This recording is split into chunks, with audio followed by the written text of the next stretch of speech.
arnayın sözünün mağnası. Qanday ma'no beradi?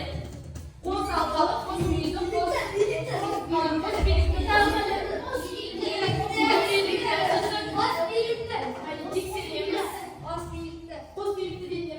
birlikda. Biraz basamiz. Жоқ. Qo'z muyuzi degan ma'noni beradi. Sebebi suratda bilasizlarmi, Aleksandr Makedonskiyning kitobida surat bor-ku, eng basida turadi. Сол себепті qo'z muyuzi. Kelesi Aleksandr Makedonskiy saqladığınız gibi bağlandıralım. Tamirlik patçayımız.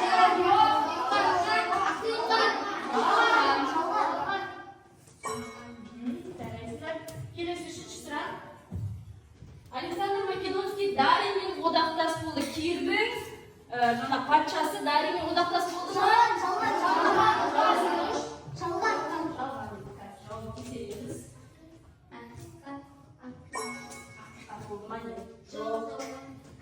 Kelesi sıra bizde Aleksandr Makedonskiy qarshi partizan so'g'isini жүргізген so'qi kim deb o'ylaysizlar? Aleksandr Makedonskiy Spita media showi tekshirib ko'ramiz. Qaysi Spita media o'z sharaysizlar. Kelesi so'qi sıra bizde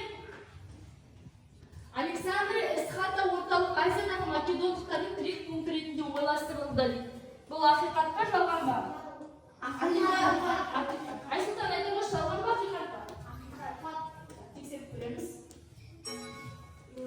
Жарайсыздар. Осымен бет тапсырмасын есіңізге түсірдікпе? Иә. Келесі әрі қарай. Ондай олай болса бүгінгі сабағымызды бастайық. Келесі сабағымызды бастайық. Сабағымызға бастамай тұрып, қазір топқа бөлеміз. Мұнда жұлдызшалар бар, иә? Қазір мына бірінші топтан бастап, сендерде таңдатамын. Сосын сол таңдатпен келіп оқушылар бірінші атады. Кездесіз. Қалғандар жүріп тұрамыз.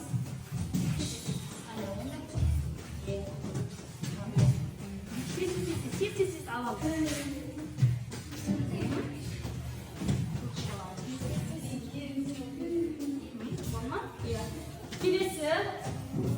Келесі екінші қатар.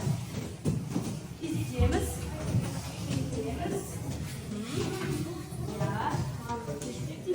Тез аламыз. Орынға отырамыз, жұлдызшалар тұтақ. Келе жалғасыз. Адайбек алыңыз ба? Үшінші топ. Келе ойындар.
Және әлеуметтік топтардың ерекшеліктерін түсіндіреміз. Ал осы біздің сабағымыздағы негізгі мақсат бұл үйсін мемлекеттігі бірлестігі қалай құрылды және үйсін қоғамы қандай болғандығы туралы сипаттап, осы сабақта осы мақсатқа біз жетуіміз керек. Түсінікті ме? Осы сабақта мақсатқа жету үшін ең алдымен миға шабуыл әдісі арқылы мына видеоны қарап шығамыз. Тыныш 1 минут тыңдаймыз, ма? Мәліметке назар аударып, ішіндегі керек мәліметтерді жазып отырыңдар.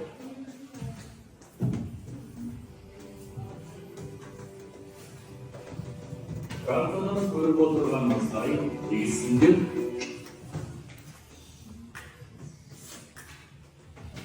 Шығыс Түркістан мен Жетісудың ежелгі тұрғындар.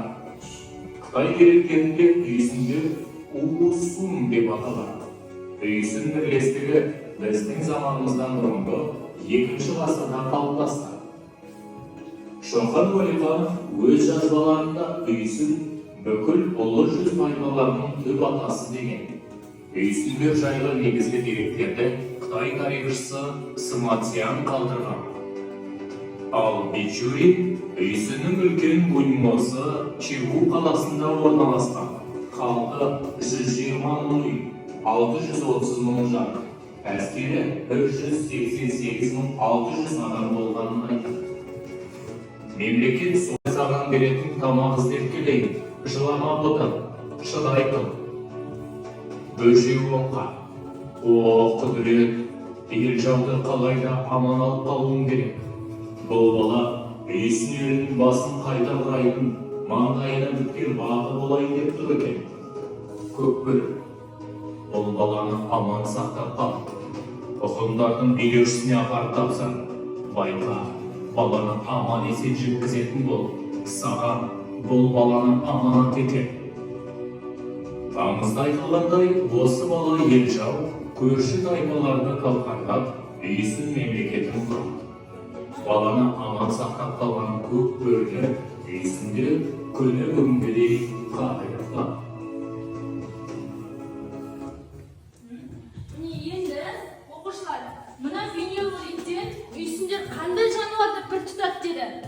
Яғни көк бөріні бір тұтады. Себебі неге? Қиын қыстау кезеңде баласы ел жауды аман сақтап қалғандығы үшін әлі күнге дейін үйсіндер не дейді? Сол көк бөріні бір тұтқан дейді. Үйсіндер туралы дерек қалдырған тарихшылар кімдер?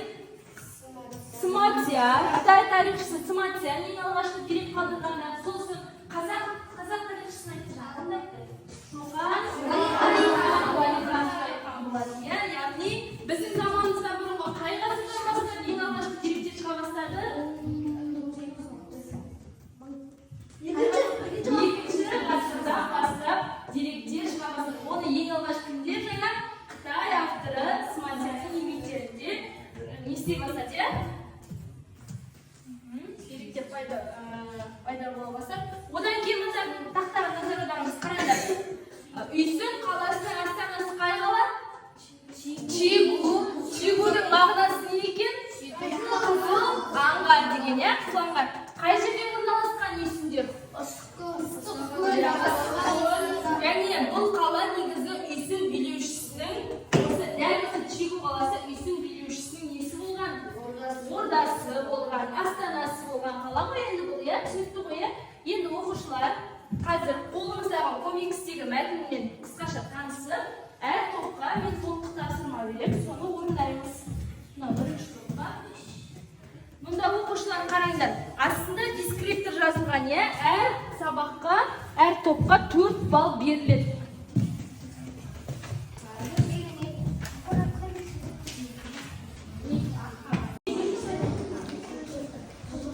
Мына үшінші топ тез-тез жинақталып, мұнда мәліметтерді жазамыз. Ана сұрақтарды оқып, мұнда жауаптарды жазамыз. Тез-тез қазір топ болып қорғаймыз.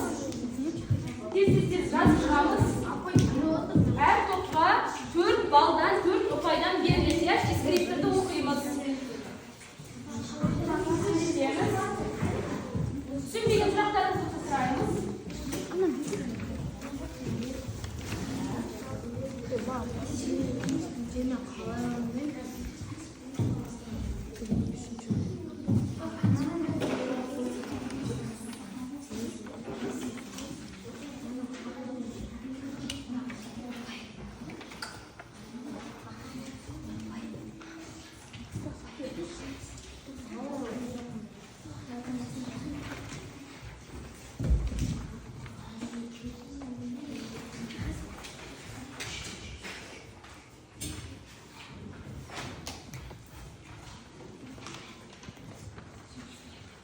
Anda жазамыз. Бетке жазамыз. Қазір бір оқушы тұрып, топтан қорғаймыз. Сол үшін әдемілеп жазамыз.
сұрақтарды оқып, мына жауаптарды жазамыз. Тез қазір топ болып қорғаймыз.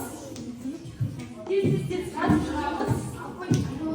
Әр топқа 4 балдан, 4 ұпайдан беріледі. Тескеректерді оқимыз.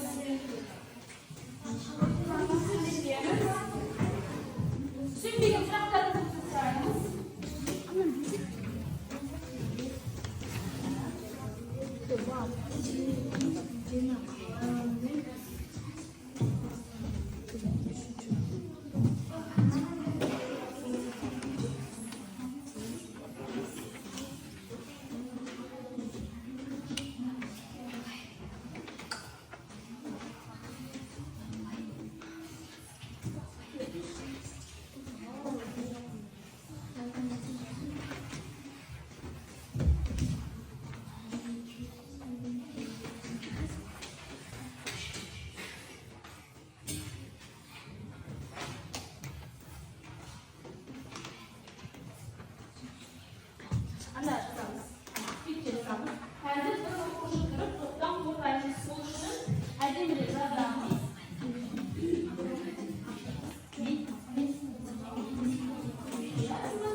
жаңа видеода комикстағы мәліметтерді пайдалансақ болады.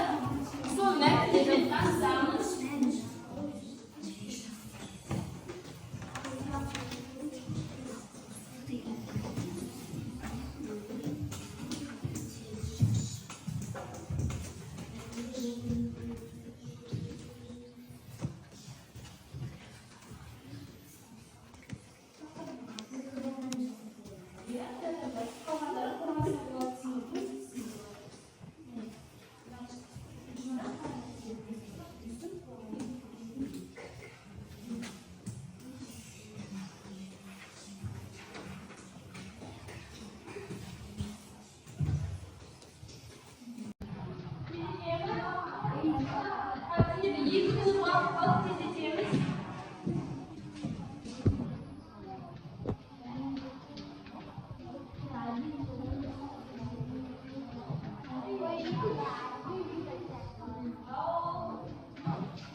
Жарайды, отыралық. Келесі сұрақ.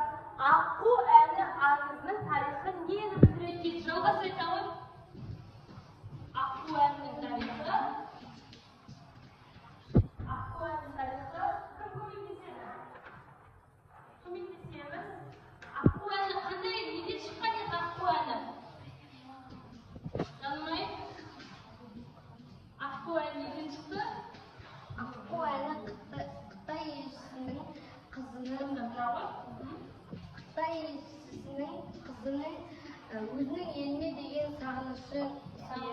Демек, үйсін билеушісі Гунмо Қытай елшісінің қызын не істейді? Ұзатып алады, иә?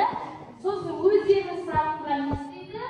Білдіріп, қанша аққу айны арқылы өздеріне сағынышын білдіретін, иә? Жарайсыздар, рахмет. Отырауы бірінші топтың тыңдадық қояды. Дұрыс айтасыз, қосымша мәлімет айтып отырмын. Жол қойып айтып алды, иә? Енді екінші, үшінші топ тыңдадық па бірінші топтың жауабын? Енді екінші топта біз үйсін тайпалары туралы үшінші қатарда шығамыз. Үйсін дерек тайпалары туралы деректі сипаттаймыз. Бірінші сұрақ, үйсін мекен еткен аумақ дұрыс айтамыз. Bizim zamanımızdan bұрынғы үшінші және төртінші ғасыр аралығында өмір сүрген үйсіндер қазақ халқының қалыптасуына үлкен үлес қосты. Жоқ, қай жерлерде өмір сүрді? Үйсіндер қай жерлерде өмір сүрген? Шу, Талас және бірінші топ қай жерлерде өмір сүрді үйсіндер? Шу, Талас. Мәлімет оқыдық па? Шу, Талас және қай өңірде? Жетісу өлкесінде Ыстықкөл маңында мекен етті, иә үйсіндер? Екінші сұрақ, үйсіндер туралы дерек қалдырған Қытай тарихшысы кім еді? Сыматянның еңбегінде үйсіндер туралы алғашқы деректері бар. Усун этнонимінің мағынасы дейді. Адабек усун этнонимі қандай мағына береді? Усун этнонимі қандай мағына береді?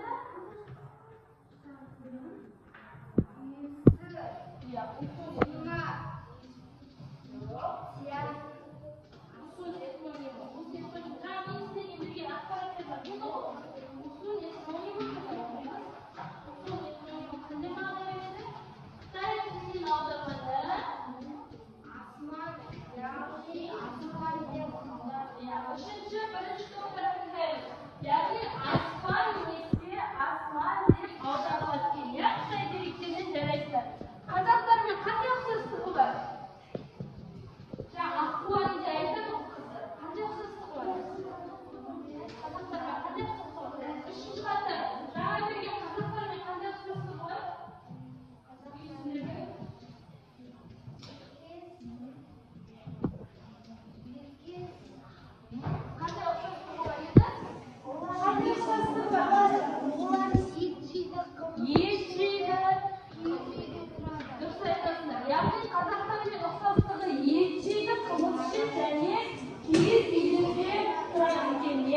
Енді рахмет екінші топ, үшінші топ тыңдаймыз.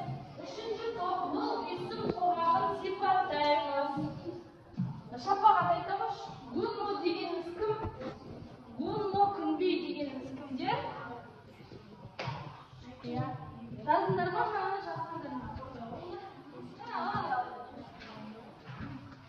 Усун Гунмо. Гунмо күнбей десе кім еді? Гунмо мемлекетінің ең жоғарғы билеушісі. Ол өзіне қараған жұртты балаларына бөліп беріп, мұрагерлік қолмен иеленеді. Жарайсыз. Отырауы екінші, бектер құдасынан ауқатты адамдар дегеніміз кімдер? Бектер Ақуатты адамдар, сыйластар мен қанжығалар сарай маңындағы бауыздарға адамдардың алтын және өрлері болған. жарайсыз. Отырауы үшінші сұрақ, қарапайым бұқара дегеніміз кімдер? Айта алыңыздар. Қарапайым бұқара дегеніміз кімдер? Малдар,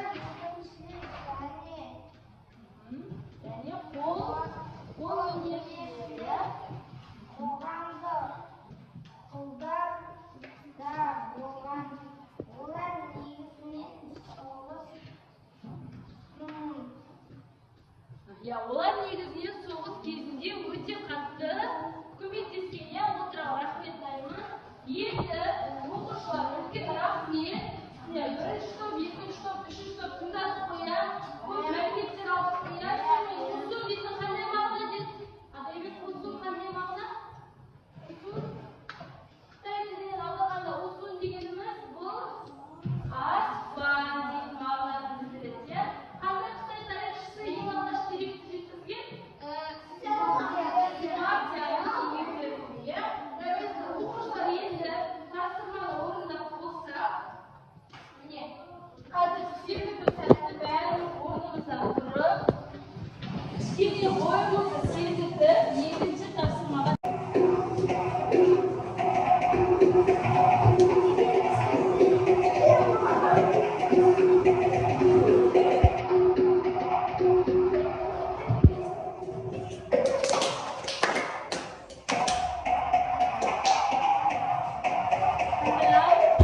Orada oturamiz.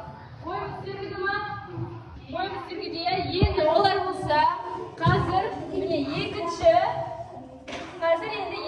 juftlik topshirmani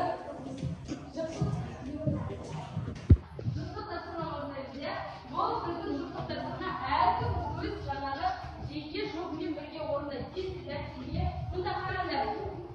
Bunda deskriptor 4 ball, ya'ni sizlar üstünlük turali direktorda qayg'asida kim qoldirgani jazosini, so'zsiz qaysi yerda etkeni, astanasi qayg'ala dedik. Bu qalasiya, ya'ni Qizlar qalasi. So'zsiz qo'g'amda qurilma, o'zi qanday o'zi 4 tarafda tez-tez tartibga o'rnaydi. Sizlarga 500 vaqt berilib, tez-tez o'rnaydi.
Жаңа мен берген комикстағы мәліметтерді пайдалансақ болады. Сол мәліметтерді танысамыз.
Topshirma bo'yicha men har topda бағалаймын. Birinchi topga 4 ball, ikkinchi topga 3 ball, uchinchi topga 3 ball. Shuni qarang. So'zni dastlabki jiddiy o'zlaringiz bilasiz, 3 ball deb o'tirasizlar. Eng so'nggi saboq qolganda men har qaysini бағалайтын bo'laman.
Bağlayınız.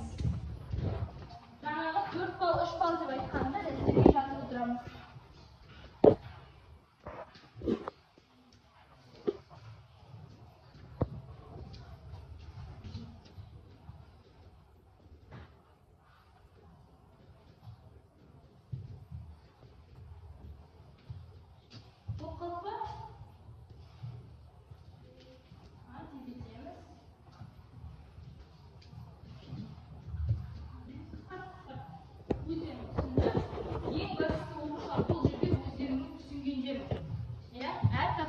түсінеміз.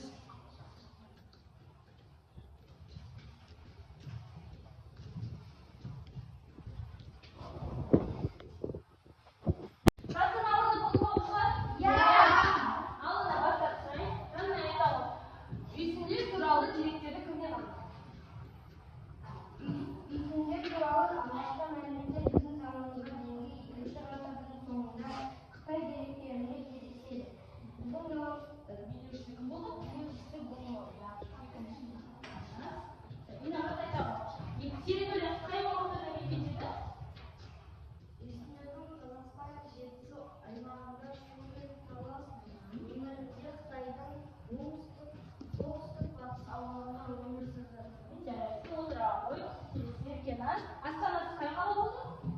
Үйсін мемлекетінің астанасы Қызылорда Чичуси қаласы болған. Молодец. Жалғас келесі қоғамдық құрам. Ең бірінші кім болды билеушісі? Билеушісі кім болды? Гун болды. Сосын біз айтамыз қоғамдық тіректер, әскерлер болады, иә? Әскерлер. Сосын ең соңғы кішігірім кімдер болды? Қарапайым халықтар болды. Отырамыз. Келесі сұрақ бізде үйсіндер туралы деректер.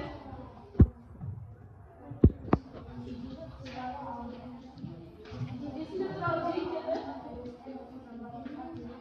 қалғанды тыңдаймыз. Қалғанды оқушыларды тыңдаймыз. Кім қалды деректі? Келесі. Айдана, астанасы қай жауап болды? Үйсін мемлекетінің астанасы Қызылорда Чичуси қаласы болған. Келесі. Мұқтаж. Қандай дерек қалдырды? Кімдер қалдырды? Үйсінде мәліметтер біздің заманымызда екінші ғасырдың соңында Қытай деректерінде кездеседі. Билеушісі Гумилев. Жарайды. Келесі астанасы қай қала?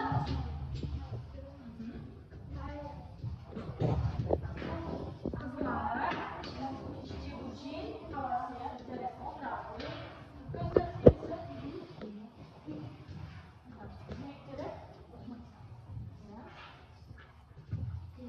Үйсін туралы алғашқы мәліметтер біздің заманымыздан екінші ғасырдың соңында Қытай деректерінде кездеседі. Билеушісі Гумилев. Астанасы қай қала болды? Үйсін астанасы қай қала болды дедім? Көмектесеміз, қай қала? Чичуси қаласы болды. Иә, отырамыз.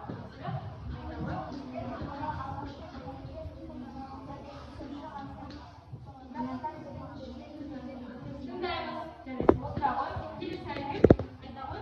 Үйсін мемлекетінің астанасы Қызыл аңғар Чичуси Чичуси қаласы болды. Жарайды, отыра ғой. Ең қателесіп болады.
келесі бізде сабақты бекіту, иә? Әрқайсыларына жаңа тапсырды.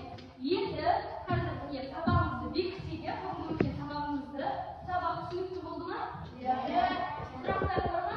Жоқ. Ал енді былай осы сабағымызды бекітсек, Қытай авторлары есімдерді кімдерге батады? Қандай деп білесіздер? Қалай сипаттады? Қайда тұрған олар? Аққу тарихында мана айтты ғой. Қайда тұрды? Киіз үйлерде тұрды. Және не жеді? Жаңа берген қандай тамақтар жеді? Ет, қымыз жеді. Киіз үйлерде тұрды. Ең алғашқы қай жерлерді мекен етті? Жетісу, Шу, Шалғар,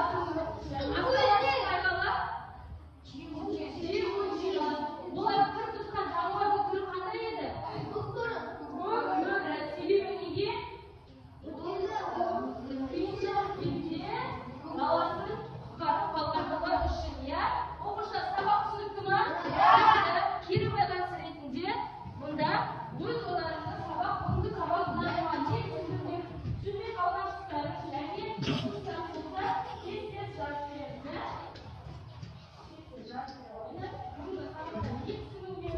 Не түсінген жоқсыңдар? Қандай маған ұсыныстарың бар?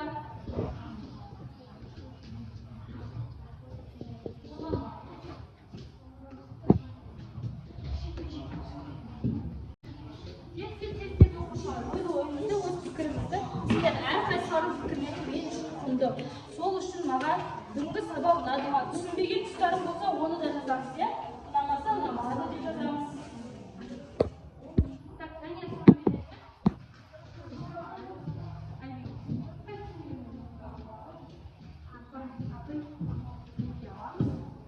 Бүгінгі сабақта белсенді болып отырған оқушылар, сіздерге қатысып отырған оқушылар барлықтарыңызға рахмет. Жаңылмай, белсенді қатысты Жалғас, белсенді қатысты Айдана, белсенді қатысты Инабақ, Атайбек, Нұртас, Кәусар, жарайсың көп сұрақтарды ұмытпай есіне сақтап отырды. Мұнда Муслима ол көп сөйлемегенмен, мұнда жазылған барлық деректердің барлығын өзінің тобына көмектесіп отырды, иә? Әлжібек жақсы қатысып отыр. Ақерке, Айсұлтан, Жаңаберген, Шапа,